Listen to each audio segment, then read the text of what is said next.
Welcome to our channel. Today we how to disable Shopify payments test mode for production ready UI, complete guide step by step clearly. To disable Shopify payments test mode, start by logging into your Shopify admin dashboard.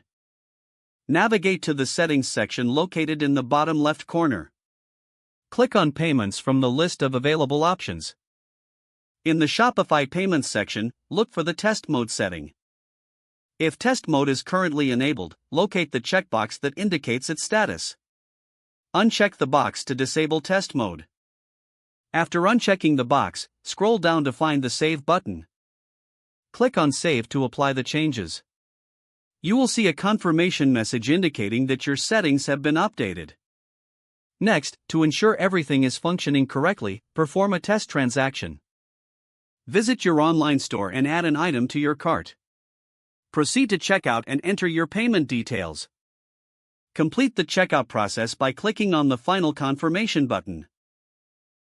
After the transaction, revisit your Shopify admin dashboard to check the Orders section. Confirm that the new order is visible without any test mode indicators. This confirms that your Shopify payments is now fully operational and ready for production use.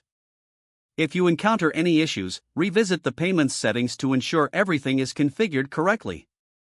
With these steps, your store is prepared to accept live payments from customers.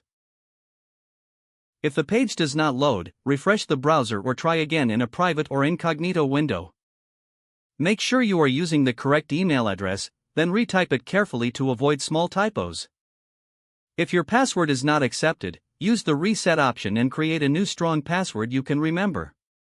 Check your spam folder for verification or security emails, then complete any requested confirmation steps.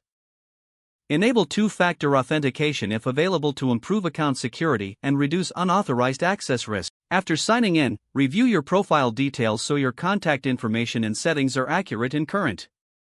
If you see an error message, note it down and try again after restarting your device and internet connection. Log out when you finish, especially on shared devices, to keep your account and payment information secure. If the page does not load, refresh the browser or try again in a private or incognito window. Make sure you are using the correct email address, then retype it carefully to avoid small typos. Don't forget to like this video and subscribe to our channel for more step-by-step tech guides.